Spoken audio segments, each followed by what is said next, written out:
For the latest in strategic affairs, subscribe to our YouTube channel. Click the bell icon for updates. You are on StratNewsGlobal. I am Nitin Gokhale, and this evening on The Gist, our daily program, we have with us Jayadeva Ranade, a familiar face on StratNewsGlobal, somebody who specializes on watching China, analyzing China, and someone who has analyzed the outcome of the 20th Party Congress in China in great detail in both writing and speaking on different occasions.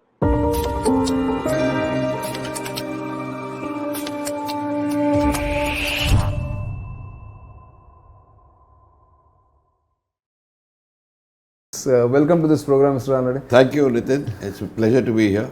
Thank you. So, first up, obvious question. How did the 20th Party Congress go for Xi Jinping? And what should we be looking for as an outcome of the Party Congress report that he would have presented to the delegates who came there? Well, I think the 20th Party Congress, to my mind, is a watershed moment in China's political history.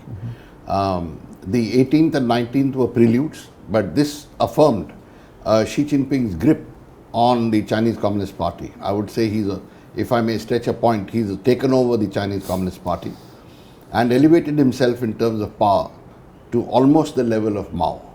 I mean, he was not a revolutionary, that is something that detracts, but otherwise he's got a firm grip on the party.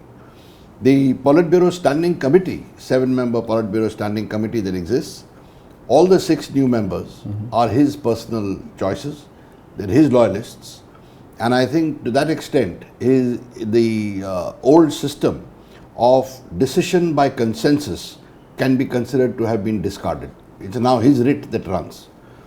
Similarly, in the military, though that is not really looked at as a part of the party congress, but it very much is. Sure. He has retained Chiang Yaoxia, the previous vice chairman. Of course, Xu Zhiliang, the senior one, has retired, but Chiang Yaoxia remains, and he's brought in a new guy called He Wei-tung, and I think that is significant. Chiang Yaoxia is a princeling. He is very close to Xi Jinping. They've got family connections, second generation and all. But He Wei-tung is an interesting person. Okay. He was the army commander in the Western Theatre Command. And when was this? Well, when Doklam happened, he was the army commander. Okay. And then from there he moved to the Eastern Theatre Command, Right. which, as you know, is another hot sector as far as the Chinese looking are at concerned. Taiwan, looking at basically. Taiwan. Yeah. And then he moves to the CMC. There's a bit of grey area on that because we didn't know where exactly he had gone to the CMC, but he went there, and he is credited with having organized the military exercises that occurred around Taiwan just after Nancy Pelosi left. Oh, from so there. a hawk and somebody who's very close to Xi Jinping again. And familiar with joint operations. Both in the Eastern Theatre as well as in the Western And Theatre. in the Western Theatre. And he was helicoptered, if I may use the term, from nothing to, I mean, he was a commander, Yes. but he was not a member of the 19th Central Committee. He was helicoptered into the Politburo. Right. So he's one of 2 PLA reps in the Politburo, and he's the new vice chairman of the Central Military Commission. Which is significant, I think. Significant for us in Yes. view of, as you said, Right. how is it relevant to us. Yes. But apart from these, Xi Jinping, the party congress has also approved Xi Jinping's policies domestically. So they're the hardline policies that we have been seeing, which are getting after the business entrepreneurs, private business entrepreneurs, particularly in fintech and IT sectors. I think that will continue. His prescription of common prosperity will also come in. That has unnerved a lot of businessmen in China and in foreign investors. The security aspect will get heightened further. There were 91 references to security in his Party Congress report, and he has positioned all his people in the places, indicating that he today has a firm grip on the security apparatus, which was not the case till a year and a half ago. Or even when he took over in 2012, So now he has a total grip, which means the party, the state, the army and the security are now his creatures. So I would say he's established himself, which doesn't mean that he's got no opposition. There is opposition, but they'll be quiet because they have no way of protesting. So unless they acquire a critical mass, I think he's safe enough. And that means that his policies will now be unchecked, and I think we will see more tough policies domestically, and in the foreign policy field, with the party Congress having approved all his policies, the tough assertive policies that he's been following will continue. So 2 points emerge from here. One is, of course, that he has securitized or militarized the whole decision making, perhaps. That's one. Two, the common prosperity that he has adopted would mean redistribution of wealth and the kind of crackdown on big business, as you indicated, which has been there for some time, but might get accelerated perhaps. So, do you think domestically, and the opposition, has no meaning, like you're saying, you when you meant opposition, it's within the party. Within the party. There's no other opposition in China in that sense. But then does he have a smooth passage over the next 5 years that he gets this mandate for? Or the economy of China is in such a shape right now, as we hear from different people, that he will face more and more obstacles in his agenda that he set for himself. What is your prognosis on that? Well, since you put the question in two parts, the first part being simple, that will he be able to push his policies and put them into place? I think yes, there'll be no problem on that. Whether he'll have smooth sailing, I think the economy is the biggest stumbling block that he will have, because as long as the people are content, the Chinese Communist Party is stable. And today we are seeing so many signs in the economy. There's rising unemployment. There is, very high unemployment of graduates. And when you look at it, the fact that there is a single child policy in China, parents are investing everything in that. The graduates are not getting jobs. So huge unemployment there, and exceeding 20%. And plus, when they do get jobs, it is at half the salaries that were there 3 years ago. Or what they deserve. Or what they deserve. The salaries of government employees in provinces and the center has been cut by about 30%. Really? Okay. Bonuses that were given to them last year have been recovered. So, there are a lot of economic problems there, and he has to tackle them. As I said, there's a lot of unemployment, urban and rural. Yes. So this common prosperity is obviously something he feels that he will try and reduce the imbalance, or as he says, more equitable distribution of wealth. Correct. Now, in the communist mind, or in the mind of the Chinese, it means a return to cultural revolution days. So they are very unnerved about it. Yes. And I think that will be the biggest stumbling block, because if it gets beyond a point, then there will be protests, popular protests. Right. And there is this feeling that in China, the security grip is so tight, army grip is so tight, nothing can happen. Well, Tiananmen saw eruption of popular unrest in 84 cities across China. Absolutely. So it can happen. Yeah, and you're speaking from personal experience. You were there. I was there when this happened. So, no, but moving away from what domestic situation is, but of course China's domestic situation also has consequences for the world. But let's look at Xi Jinping as the supreme leader now in China. What does it mean for the geopolitical world order? Does it mean now China becomes further assertive than what it has been in the past couple of years, taking on United States, taking on, picking fights with India, Taiwan, wherever? Does he become more assertive, or does he now dial down the rhetoric and the aggression a little bit and say, okay, let me now start talking to people and bring the temperatures down? How does it go? I think Xi Jinping may now start talking to people, but that is only to show that he is open to globalization. Okay. It's for nothing else. With the United States, it's a different kettle of fish. he doesn't really feel confident of taking the United States on. Not yet. Not yet. Okay. So there he will be willing to talk, and as you know, Biden and he are meeting Right. on the sidelines of Bali on November 14th. Yes. But having said that, I see no easing up on his assertive policies towards India, towards Taiwan, towards Japan. In fact, in the party Congress report, the language of Taiwan was tougher than in the past. Okay. And he has dialed up this rejuvenation of the great Chinese nation, as he calls it. And he has said it will, I have no doubt that it will happen in the new era. Oh, which means in it's his time. own new era. Yes, it Yeah. means in his time. Right. So in a way, he's put a time limit, and there was a lot of applause and all. So that's been endorsed Right. by the By people. the- Rejuvenation also has an implication for us, Right. because it means the territories that they claim To reclaim the to territories. reclaim, he will push on it. Right. And again, I may be digressing a little bit, but still, No, sure. the for us, he has also said that we will win local wars. In fact, he's made two important points. One, for the first time, he has spoken about shaping our security posture. That's in quotes. Yes.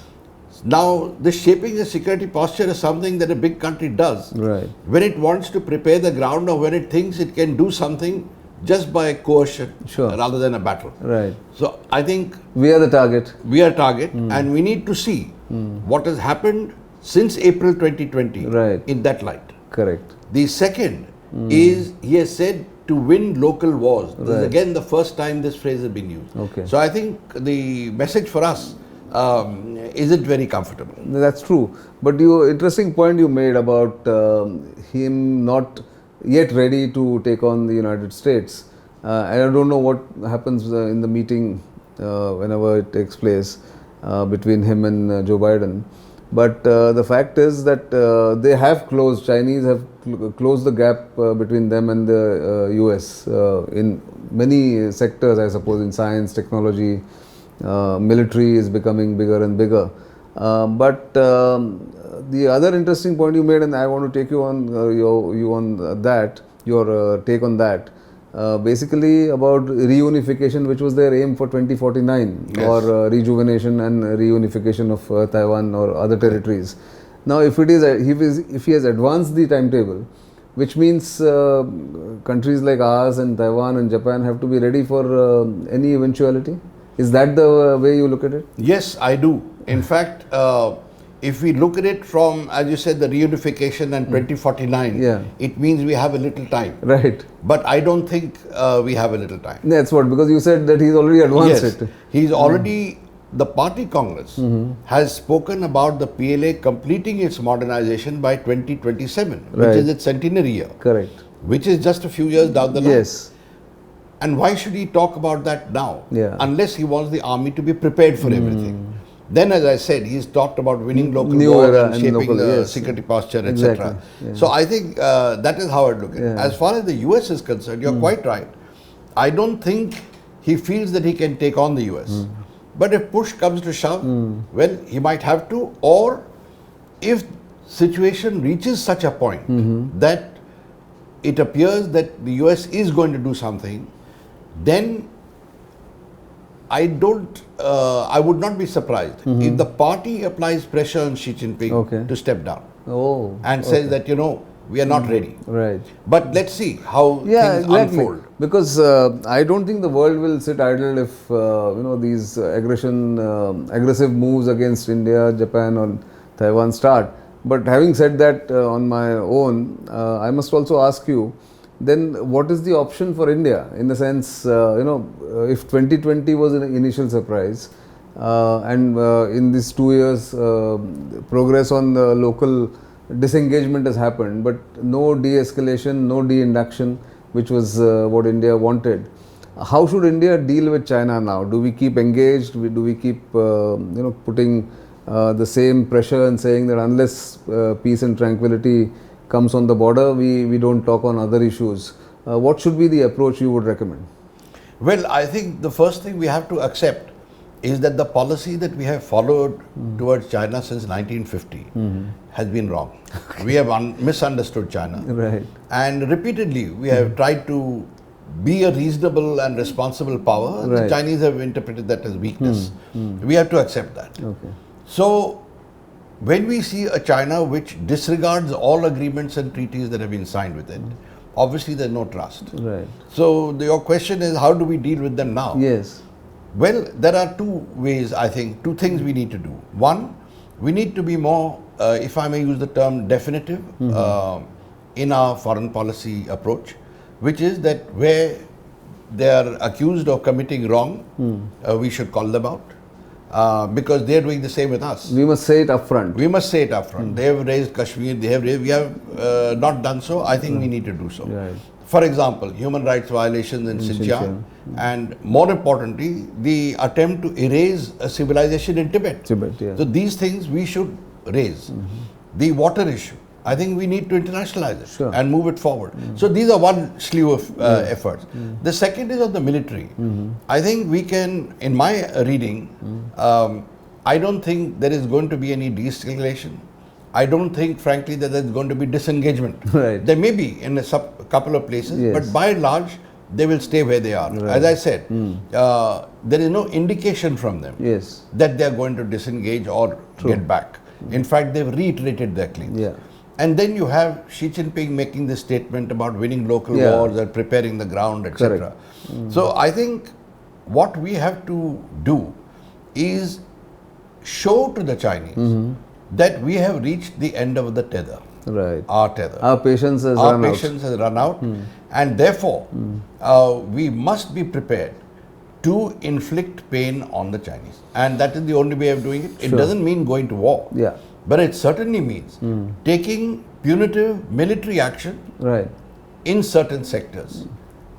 For the Chinese, let me tell you that once we do it and we advertise it, the Chinese people will suddenly start thinking. Because so far their attitude has been that they can do what they like and get away with it. Exactly. That has to change. So what happened in 1967 or what was done in say Sundrungchu or later in Doklam, where we stood firm, and even in Ladakh after the initial surprise, send them back. There should be more definitive moves from India is what you are recommending, and we should say it in plain language rather than beating about the bush, I suppose. Absolutely. In fact, we have a political leadership today which is standing firm. Right. And I think that the army is geared up. Right. So we need to get, I mean, as the Americans say, a whole of government approach Absolutely. here. Because you did speak about business as usual and all. Yes. In fact, it's a bit disappointing how the trade is burgeoned, in fact, when it should have been cut back. Correct. And here the government needs to think of other measures like, non-essential items, which constitute the bulk of the imports. How can that import be staunched? It will give a fillip to our local cottage industries and things like that. Exactly. But I do feel that we need to take more such steps. That's very important to understand, because I get this constant discussions I sort of attend and talk about, that what is the role of, I'm sort of taking you out of India and then looking at the Indo-Pacific, let's say. So everybody keeps saying the Quad must be strengthened, Quad must be given the boost that it requires, and India has to play a major role militarily to make Quad stronger. But I also get the other sense that while Quad can be good on, say, resilient supply chains and other sectors, militarily India needs to do its own stuff rather than become part of a grouping that Americans lead and the American objective is achieved. How do you think we should sort of balance these two requirements or these two demands? No, I think we definitely have to boost our own indigenous defense production. There's no doubt on that. Correct. And I think the pace, we have started a good thing. It's now started off many years late, but it started. We need to accelerate the pace of production. And I don't know why we can't do that. I mean, we produce, a couple of aircraft in a year, we are very happy. And you look at the others, so if necessary we should add more lines or whatever it is, production lines. Same thing goes for ships. Yeah. We need Artillery to do it. guns. Yeah, artillery guns and privatize it. Right. Let the private sector come in, which Yes. effort is being made now. Absolutely. But that's a good beginning. But we need to increase that. Right. I think on the land, my own sense is that we don't expect anyone to come. Sure. We will be on our own. Right. But certainly we should build up the strategic relationships for intelligence support, for logistics support, for equipment support. Sure. Once this In thing the gets maritime going. domain. In the land domain. In the land domain. Okay. In the maritime domain also. Right. But one thing is clear, that if China succeeds in its attempts to subjugate India, and I use the word subjugate, Yes. then they will be the dominant power in the entire region. Right. And that is something I don't think anyone wants. No, certainly not India. Certainly not India, and I don't think any of the Japan other countries either. want, and neither does the United States. Right. Because it will be handicapped Absolutely. when dealing with China. Sure. So that is one. Second, as far as the Quad is concerned, I think all countries will need to see how committed the other country is. And I think that is the real hitch. That's right. But there are many things we can do. While I recall reading in the newspaper them talking about containment, countering China Yes. in case it undertakes any aggressive actions, which is good. At least it's been said. I think there are other areas where we can cooperate in a more meaningful manner. One is if the United States, Japan and India get together on cyber, I think there's no one to stop us. Right. This hasn't happened. Hasn't happened, But yeah. this kind of thing is good. Second, we can extend that to communications. So things like that, if we start doing, it's different. More cooperation there. Yeah. And giving more muscle to Quad, as you said, I think, we have already recognized the importance of the Andaman and Nicobar. Sure. We beefed that up properly. We built that up properly, mainly with ships, with aircraft, with missiles, and with And ISR, I suppose. yeah, and that is it. That is what we need. Right. Then we'd have already contributed something that no one else can, Right. to block the Chinese from entering the Indian Ocean. So I think these are the steps that we can take. We need to progress a bit faster. Yeah, I but think otherwise- that is the key for defense production, defense equipment production, for implementation of these plans for Andamans, and also being upfront in Quad about what is the objective at the end of it. Should be the key result areas for the Indian government going forward dealing with China. One final question now. The Chinese economy for close to 4 decades has sort of grown at double-digit growth. GDP has been growing, but most of the economists now have a consensus that it will not go beyond 3 or 4%, even at its best. With a large base, of course, that's also good enough. But in case the economy tanks further, and like you talked about joblessness and quality of jobs is deteriorating, then Xi Jinping, can he become then more aggressive to divert attention, or do you think then he will divert attention to get the economy right rather than trying to meet his own ambitions globally? Which way will it go? He will try what he's doing now, which is on 2 tracks, try and get the economy going and also continue with his policies. But if the economy becomes more problematic, if things start coming to a boil, if I may say, public unrest, then it's quite possible that he will try and divert attention. Okay. In any case, he's hyped nationalism to such an extent that the people will look to it. I mean, they will accept it. Right. But if they're not able to fill their belly, then I wonder whether they will. So and others may take advantage of that.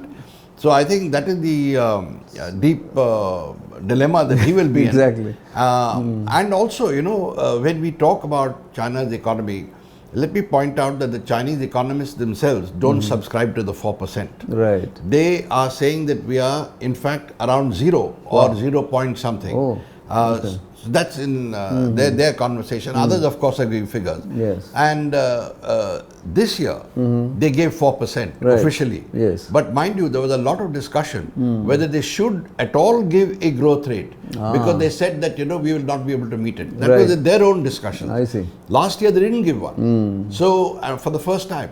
So, there is a lot of, there's a lot of, shall I say, doubts. There are a lot of doubts about China's economic figures. Okay. So when people, particularly foreign economists, use certain things, Yeah. I would be very careful in accepting, particularly the Western economists, Sure. because they have their own agendas Right. to push business or whatever. Correct, exactly. But the Chinese, if you look at it, they have a lot of question marks. Right. So that's, I think, something that we have to watch out for going forward.